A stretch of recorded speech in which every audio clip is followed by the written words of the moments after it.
dimanapun Anda berada, kembali kita berjumpa di diskusi seputar informasi masa kini. Nah, di volume yang kelima ini saya ada mendatangkan seorang narasumber yang cantik, Ibu Haja Desi Sahdiana, Kabid Sumber Daya Kesehatan. Nah, temanya apa sih pagi ini? Kita tuh mau tahu gitu tentang SLHS gitu. SLHS itu apa? Pasti teman-teman di rumah juga nggak tahu ya. Saya juga nggak tahu. Makanya kita akan bincang-bincang tentang SLHS atau Sertifikat Layak Higien Sanitasi dengan Ibu Kabid. Hai Mbak Desi, apa kabar? Alhamdulillah kabar baik. Gimana Mbak Azza? Baik juga?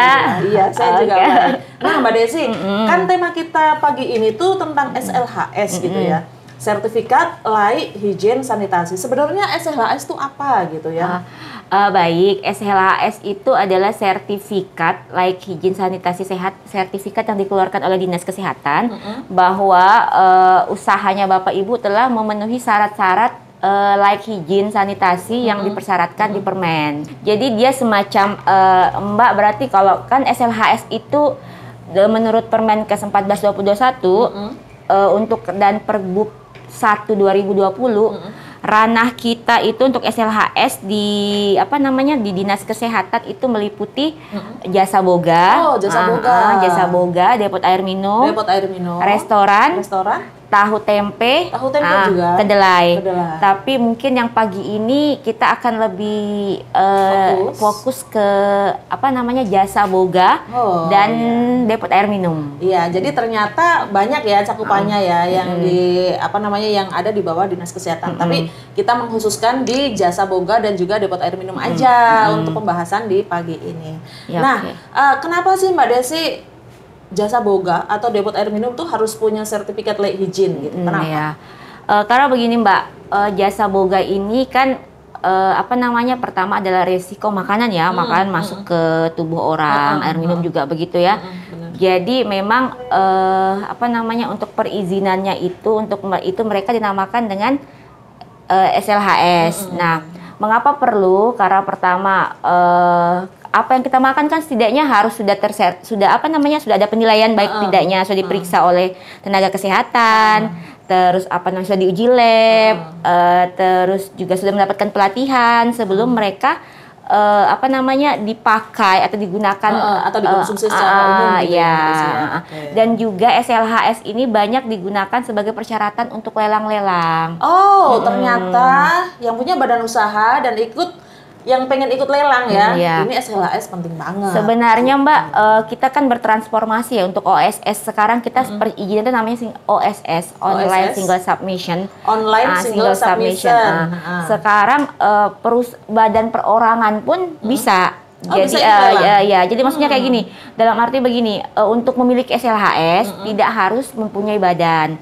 Misalnya Mbak Asa nih, pingin misalnya punya usaha catering, ingin cateringnya itu saya ingin diakui secara kesehatan, diakui secara ini. Nah, Mbak Asa bisa mendaftarkan SLHS.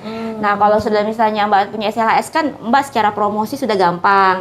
Karena nanti SLHS-nya bisa ditaruh logonya bisa ditaruh di kotak. Jadi lebih trusted ya, lebih terpercaya, dan masyarakat yang mau mengkonsumsi produk olahan saya lebih nyaman gitu ya, nggak was-was. Karena untuk mendapatkan SLHS itu banyak tahapan, nggak mudah. Tidak susah juga, tidak mudah juga. Nah, ini kita mau tahu ya syarat untuk mendapatkan SLHS itu apa aja? Boleh Mbak Desi dijelaskan? Jadi syarat untuk kita jasa boga sama air minum dulu ya. Nah, untuk jasa boga syaratnya itu Mbak, pertama yang harus dipenuhi adalah syaratnya PKP. Apa PKP itu Mbak Desi? Pelatihan keamanan pangan. Pelatihan keamanan pangan siap saji. Nah, jadi pelaku usahanya dilatih dulu, diberikan materi oleh mentor-mentor yang sudah bersertifikat pelatihan. Nah, itu mereka dilatih. Di situ dilatih bagaimana cara mengolah pangan yang baik, cara memasak, menyimpan, menyajikan. Nah, yang bagaimana yang baik dan agar makanan itu tetap sehat dan terhindar dari cemaran, cemaran mikroba, cemaran fisik, cemaran biologis, gitu kan. Nah, cemaran kimia.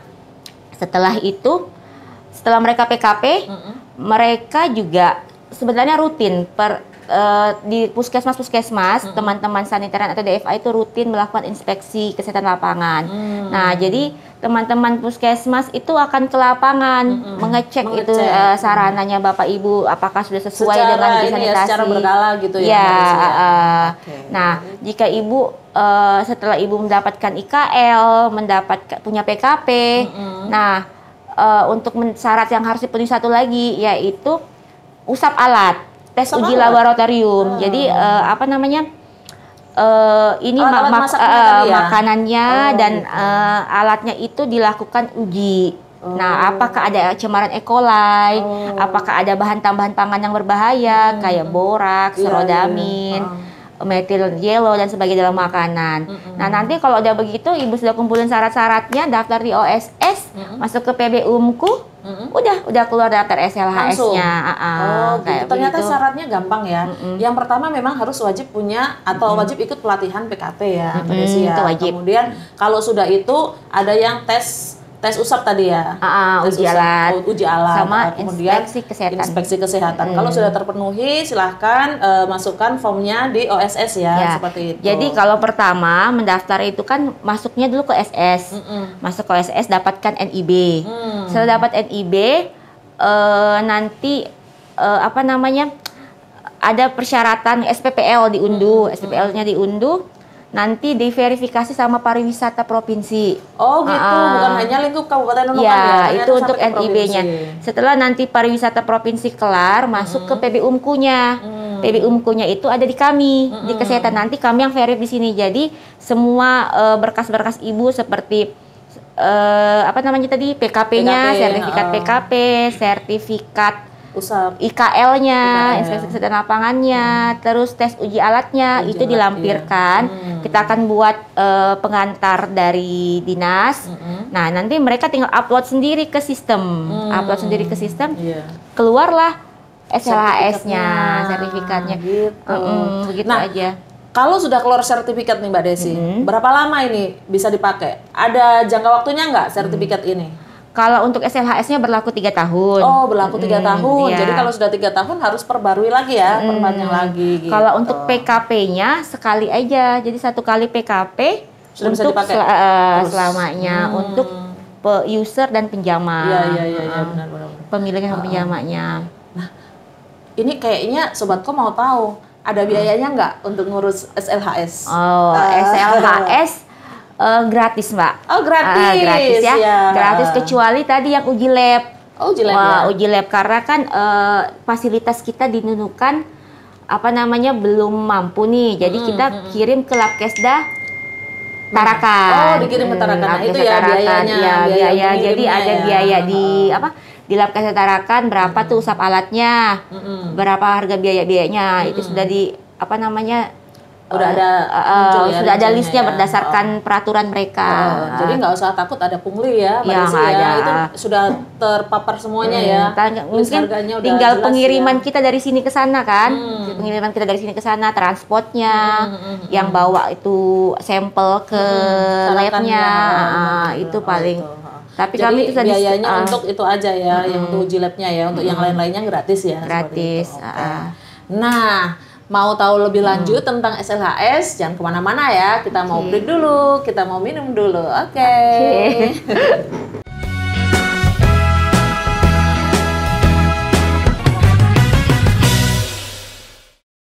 Nah, kita kembali lagi di disposisi diskusi seputar obrolan masa kini. Kita tadi sudah banyak membahas ya, udah banyak bincang-bincang ya Mbak Desi ya. Nah, kita mau tahu dong, kalau tadi kita sudah dijelaskan nih syaratnya SLHS apa aja, kemudian biayanya berapa, cakupannya mana aja gitu.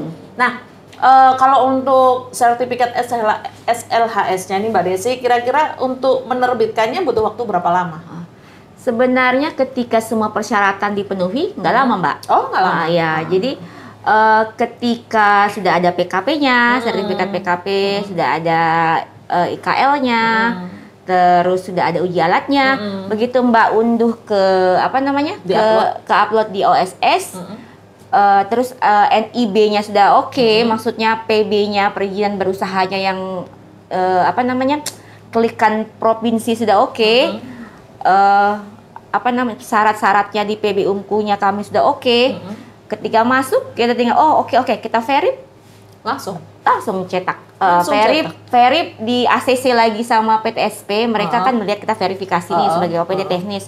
Nah, dilihat sama apa namanya PTSP, diokekan, sudah print. Di print sendiri. Di print sendiri ya, udah ada di situ, tinggal di download, di print sendiri seperti itu. Ternyata sangat mudah loh untuk punya SLHS. Jadi bagi teman-teman pelaku usaha, baik makanan atau depot minum yang belum punya SLHS, segera aja karena ternyata syaratnya mudah. Seperti yang sudah dijelaskan Mbak Desi tadi ya. Dan biayanya nggak ada gitu ya. Mungkin ada tapi untuk yang transportasi tadi seperti sudah dijelaskan. Dan juga cepet ya. Ketika kita punya SLHS pun manfaatnya ternyata banyak ya Mbak Desi ya. Jadi ketika ada SLHS, ibu-ibu yang pelaku usaha bisa menaruh logo SLHS di kotaknya. Nah jadi kan kalau ada SLHS di kotaknya, wow ternyata makanan ini sudah diperiksa oleh sudah diperiksa oleh tenaga kesehatan, sudah diuji, terus sudah mendapatkan pelatihan. Jadi kan setidaknya produknya itu bisa diyakini.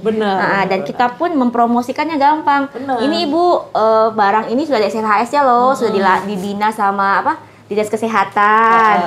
Terus sudah apalagi sudah diperiksa dan sebagainya. Jadi banyaklah manfaat kalau kita membuat SLHS. Dan juga kalau melelang-lelang kan gampang syaratnya. Nah, itu tadi ya, di antara manfaatnya kalau kita punya SLHS. Jadi produk kita tuh lebih trusted atau lebih terpercaya dan gampang bersaing dengan produk-produk sejenis. Apalagi dengan produk yang belum memiliki SLHS. Dan tambahan satu lagi Mbak, sekarang misalnya untuk mendapatkan jaminan halal, sertifikasi dan sebagainya, syarat-syarat ke depan itu butuh SLHS. Wow, jadi, ternyata penting banget ya. Penting, jadi banyak banget lah manfaatnya kalau kita sebagai pelaku usaha mengikuti itu. Gitu. Iya. Nah, kalau kita tadi sudah tahu bahwa punya SLHS itu penting, nih teman-teman Sobat Kon mungkin mau tahu nih, berapa banyak sih badan usaha atau pelaku usaha di Kabupaten Nunukan yang sudah punya SLHS seperti itu? Seperti apa Mbak Desi? Baik Mbak Asa, untuk tahun ini karena kita ada perubahan perubahan sistem ya, dari dari sistem OSS dan juga SLHS ini di kami adalah PB-UMKU. PB-UMKU itu perizinan berusaha untuk menunjang kegiatan usaha. Jadi kami di Dinas Kesehatan dia sebagai penunjang. Perizinan berusaha kegiatan utamanya ada di Dinas Pariwisata Provinsi.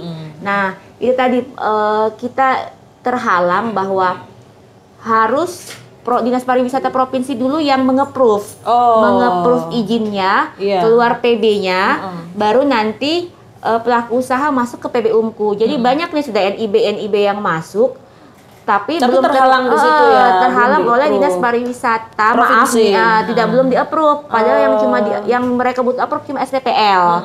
Nah, jadi itu yang masih terhalang sehingga PTSP di sini berkeinginan bahwa setidaknya kelar dulu nih PB-nya, habis kelar PB-nya baru UMKU-nya. Meskipun dalam sistem bisa masuk, cuma kami menyarankan untuk uji alat, karena uji alat itu ada berlaku, uji usap makanan itu berlaku 1 bulan. Jadi kami berharap bahwa nanti kalau sudah kelar semuanya, baru dilakukan uji alat. Karena kan ada batas waktunya ya, cuma 1 bulan ya Mbak Desi ya. Takutnya kan terkendala di satu dan lain pihak gitu ya. Nanti sia-sia sih. Benar. Tapi kalau untuk pelatihan PKP, kalau ada pelatihan segera ikuti. Nah, itu teman-teman Sobat Kom yang belum pernah mengikuti pelatihan PKP segera aja, karena syarat untuk ikut di SLHS adalah sudah mengikuti pelatihan PKP. Dan pelatihan PKP ini cukup diikuti 1 kali aja. Ini bisa dipakai selamanya ya. Beda dengan SLHS yang ada jangka waktunya yaitu 3 tahun sertifikatnya. Jadi ketika ada PKP itu segera. Karena rugi banget. Karena kan jarang maksudnya tergantung anggaran ya.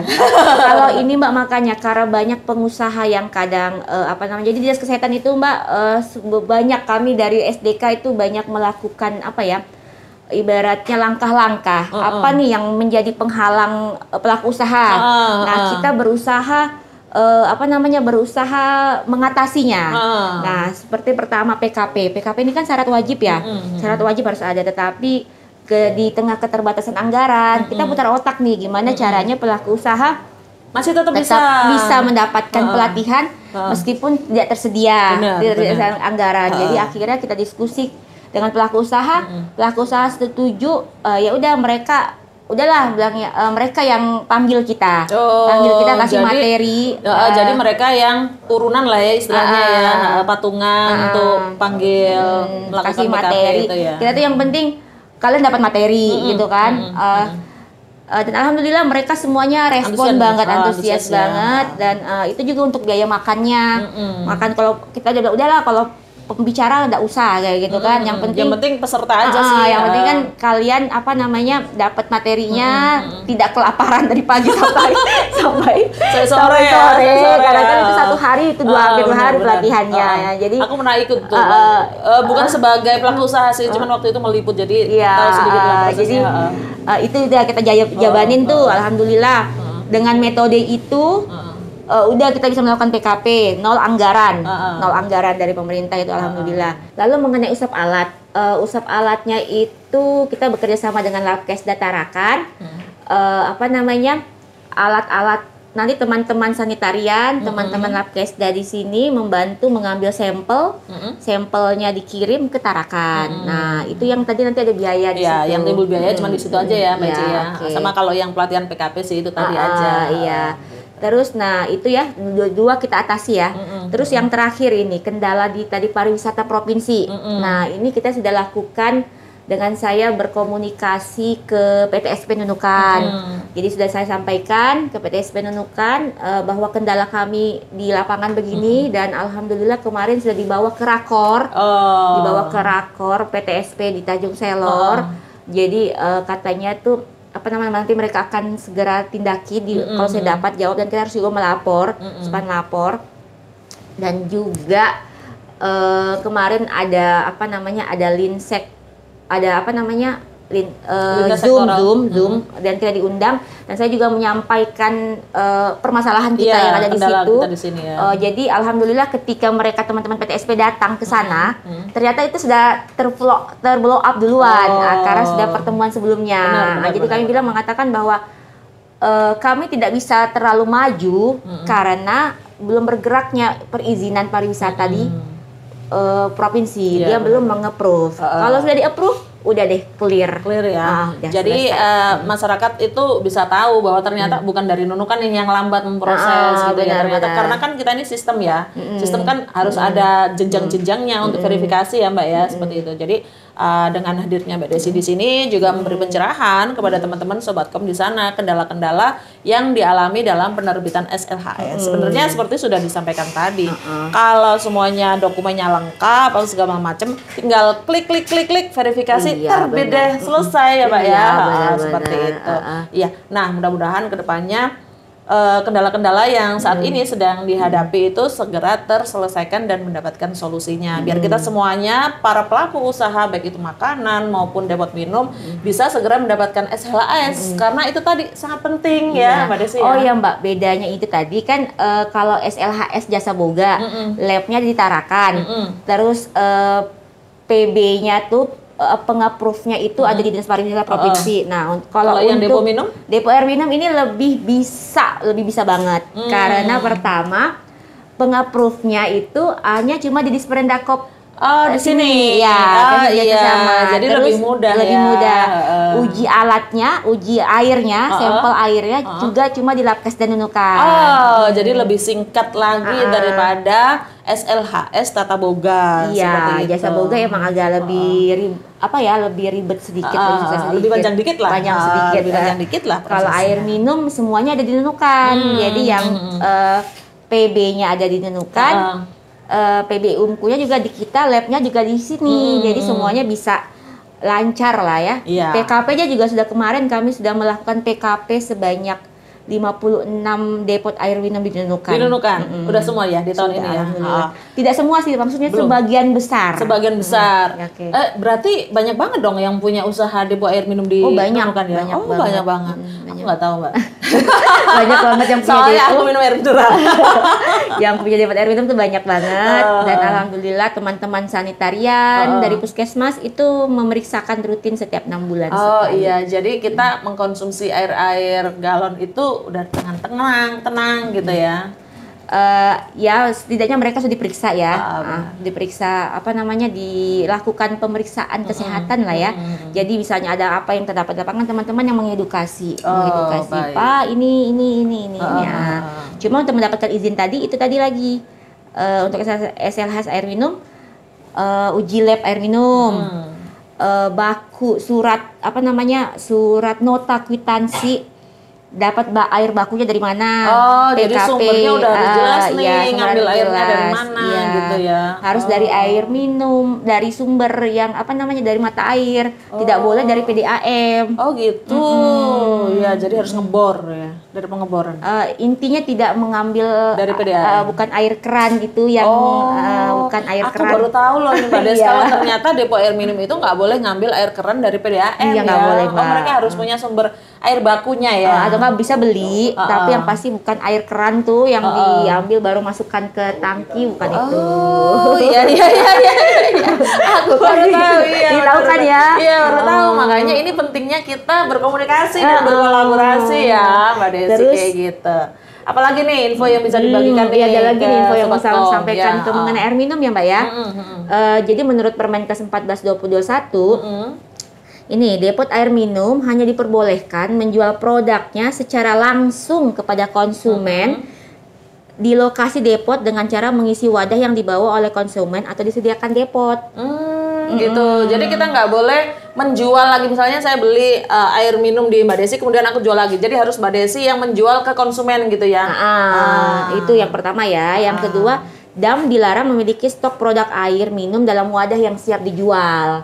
Jadi nggak di stok-stokin banyak, udah isi 20 50 gitu, baru disimpan berapa hari baru dijual. Oh iya, itu kenapa kira-kira nggak boleh disimpan berapa hari gitu? Karena apa ada perubahan atau bagaimana? Bisa Mbak, ini kan karena air kita ini kan namanya depot air minum isi ulang ya Mbak ya. Maksudnya pemerintah membolehkan kita nih berusaha, tetapi kita beda dengan air minum dalam kemasan, AMDK, air minum dalam kemasan itu kayak Aqua. Kalau Aqua itu perizinannya lebih berat, lebih besar, jadi dia ada mata air sendiri, terus dia juga ada laboratoriumnya sendiri, jadi SOP-nya lebih jelas, pegawainya lebih jelas, di kontrol mutunya, quality kontrolnya lebih ketat gitu. Nah, jadi kita tidak melakukan itu untuk depot air minum. Makanya pemerintah mengeluarkan aturan itu. Jadi harusnya ya beli di tempat kayak harus gitu. Beli di tempat. Mereka nggak boleh nyetok ya. Jadi biar tetap fresh lah ya ceritanya ya, Mbak Desi ya. Terus juga DAM hanya diperbolehkan menyediakan wadah tidak bermerek atau wadah polos. Oh, nggak boleh ada kita kasih merek ya? Nggak boleh. Ini ada mereknya ya? Ini nggak boleh. Terus yang keempat, DAM wajib memeriksa wadah yang dibawa oleh konsumen dan dilarang mengisi wadah yang tidak layak pakai depot air minum. Yang tidak layak pakai. Jadi nggak boleh tuh ada yang pesok-pesok, pesok-pesok, bocel-bocel, ada penuh lem-lem. Oh, itu nggak boleh ternyata. Berarti kita membawa galon yang kosong, mereka juga harus meriksa gitu ya. Oh, ini masih layak nggak? Kalau nggak layak harus beli galon yang baru gitu ya. Selayaknya kayak galon kita kembali, kalau misalnya galonnya Mbak bocel ya Mbak, resiko tanggung sendiri lah ya. Beli gitu. Jadi galon Mbak kembali ke galon Mbak harusnya. Oh gitu. Iya. Depot air minum harus melakukan pembilasan dan atau pencucian dan atau sanitasi wadah dilakukan dengan cara yang benar. Lalu tutup wadah yang disediakan oleh DAM harus polos, tidak bermerek, nggak ada mereknya. Terus DAM tidak diperbolehkan memasang segel atau sering wrap pada wadah. Jadi tidak ada lagi tuh segel-segelnya, sering wrapnya. Kenapa sih? Ya, kayak yang plastik itu ya? Itu dalam Permenkes 14/2021 memang tidak disarankan.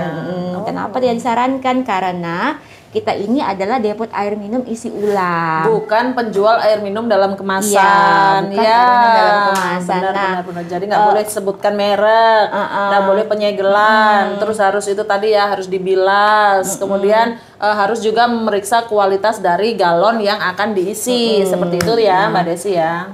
Dan juga Mbak, kenapa begitu pemerintah agar tidak terjadi misalnya air galon nih, apa namanya, udah berapa hari dijual.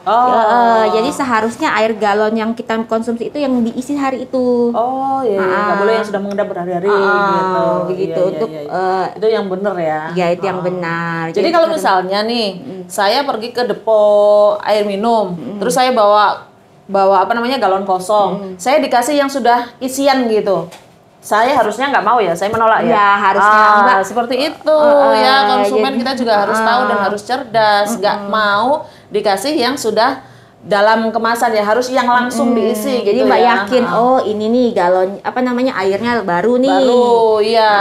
Jadi bukan air yang udah mengendap udah lama. Nah ini penting banget nih diketahui oleh Sobatkom dimanapun berada gitu. Jadi kita sebagai konsumen juga harus teliti ketika kita akan mengisi air ulang kita atau ketika kita akan membeli air ulang dalam kemasan galon seperti itu. Tadi sudah dijelaskan panjang lebar ya oleh Mbak Desi seperti itu. Ada lagi yang mau disampaikan nih Mbak Desi? Ya itu tadi mungkin ini kan terkait dengan konsumen dan produsen. Kalau untuk produsennya kami sudah sosialisasikan mengenai itu. Cuma nanti kan konsumen, ini kenapa nih kok nggak ada labelnya, kok nggak ada shrink wrapnya, kok nggak dikasih tisu. Memang ternyata sekarang nggak boleh. Atau kok ini apa namanya, saya nggak terlalu jual, banyak yang nggak jual di toko-toko, meskipun mungkin masih ada ya namanya, kita mensosialisasikan aturan ya Mbak ya. Benar. Masih ada yang nyetok lah. Tapi sebenarnya lebih baik Bapak Ibu tuh langsung ke deponya, datang langsung ke deponya dan langsung diisi airnya, langsung diisi. Jadi fresh, bisa melihat sendiri gitu. itu, deponya ini bersih. Memang pantas nih saya di sini. Itu Kayak gitu. dia tipsnya ya untuk para konsumen air minum galon gitu. Jadi udah nggak ada lagi nih pertanyaan kenapa nggak dikasih tisu, kenapa nggak ada segelnya, kenapa nggak ada mereknya. Ternyata sudah diatur dalam Permenkes seperti yang sudah dijelaskan Mbak Desi. Nah, perbincangan kita pada pagi hari ini tuh udah banyak banget ya tentang SLS seluk-beluknya, SLHS maaf ya, tentang SLHS, kemudian seluk-beluknya, syarat-syaratnya, biayanya dan lain sebagainya. Nah, Sobatkom ini kayaknya mau tahu nih Mbak Desi, di mana gitu ya, di mana teman-teman kalau mau daftar SLHS gitu, apakah harus datang ke dinas atau harus ke gedung mana gitu Mbak Desi, boleh disampaikan? Jadi simple banget. Kita kan semuanya serba online ya. Serba online ya sekarang ya. Jadi yang harus dilakukan pertama adalah punya NIB. Nah, punya NIB itu apa? Nomor induk berusaha. Nomor induk berusaha harus dicatat ya, harus punya NIB. Nah, nomor induk berusaha bisa, kalau misalnya mau kulik-kulik sendiri di laptopnya boleh, masuk ke OSS, masuk, atau kalau bingung ke PTSP aja. Oh, langsung ke PTSP. PTSP nanti mereka akan pandu tuh teman-teman. Sebentar kok, 1 jam udah kelar. Untuk mendapatkan NIB-nya tadi ya. Yang penting bawa NPWP. NPWP bawa ke sana, bawa KTP lah ya, kayak gitu. Nanti dipandu sama teman-teman di PTSP, keluar NIB-nya. Nah, itu perizinan berusahanya. Kalau karena kami ada di PB Umku-nya, perizinan nanti setelah kelar PB-nya ini, perizinan berusahanya, nanti kan mereka dari NIB itu ada SPPL. SPPL itu nanti akan diupload ke Dinas Pariwisata Provinsi. Dinas Pariwisata Provinsi approve. Nanti kalau sudah approve, teman-teman lanjut ke PB Umku, masuk daftar ke PB Umku. PB Umku itu nanti masukkanlah tuh sudah semua sertifikat PKP-nya. Jadi untuk ini bisa jasa dari boga rumah ya? Ini bisa dari rumah ya? Tapi sebaiknya sih ke Dinas Kesehatan dulu, karena ada satu lembaran yang harus diisi, yang kita mau rekap semuanya itu datanya. Nanti mereka akan upload checklist lagi checklist ya, yang mereka upload mereka upload lagi datanya kembali. Berarti teman-teman yang mau mengajukan SLHS ini pertama harus ke PTSP untuk mendapatkan nomor izin usaha. Setelah teman-teman punya nomor izin usaha, teman-teman bisa ke Dinkes gitu untuk mengisi atau form checklist tadi yang sudah disampaikan sama Mbak Desi. Setelah itu bisa dari rumah ya, online aja. Seperti itu ya Mbak Desi. Jadi maksudnya gini, ketika mau masuk perizinan udah kelar ya perizinannya.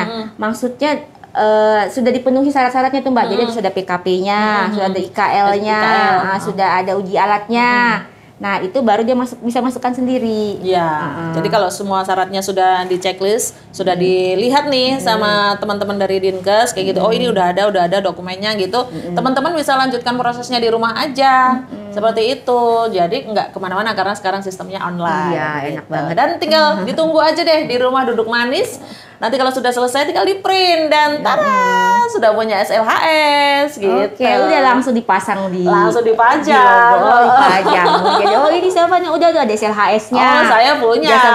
Iya. Jadi beli di situ tuh ada SLHS-nya. Beli di sana aja. Jadi kita sebagai konsumen pun bisa merekomendasikan gitu kepada teman-teman kalau misalnya mau beli air minum di depo A atau DPB aja karena udah ada SLHS-nya. Nah, kan jadi promosi ya, Mbak Desi ya. Kita juga yakin kan. Udah diperiksa kesehatan dan sebagainya. Benar, seperti itu. Ya ternyata banyak banget informasi yang kita dapatkan pagi hari ini terkait sertifikat layak higien sanitasi ya. Terima kasih Mbak Desi atas bincang-bincangnya. Semoga membawa manfaat kepada Sobat Kom dimanapun kita berada terkait SLHS. Nah, namun sebelum kita mengakhiri ada sedikit kenang-kenangan nih dari Disposisi ya. Nah, ini ada sedikit kenang-kenangan Mbak Desi dari Disposisi, yaitu sebuah buku tentang nunukan. Wah, Membangun nunukan ya. Jadi semuanya informasi tentang nunukan ada di sini. Istilahnya nunukan dalam satu buku lah ya. Seperti itu. Tambah lagi koleksi bukunya. Nambah lagi karena Mbak Desi ini suka banget membaca loh ya. Harus membaca. Harus membaca biar kita semakin berwawasan seperti itu. Oke, diterima ya Mbak Desi ya. Oh iya, makasih Pak Asa. Iya, sama-sama. Nah, itu tadi ya teman-teman perbincangan kita tentang SLHS. Semoga menambah wawasan kita tentang apa pentingnya SLHS dan lain sebagainya. Saya Sazumara beserta seluruh kerabat kerja Disposisi yang bertugas mengucapkan terima kasih dan sampai jumpa di Disposisi volume selanjutnya. Bye-bye.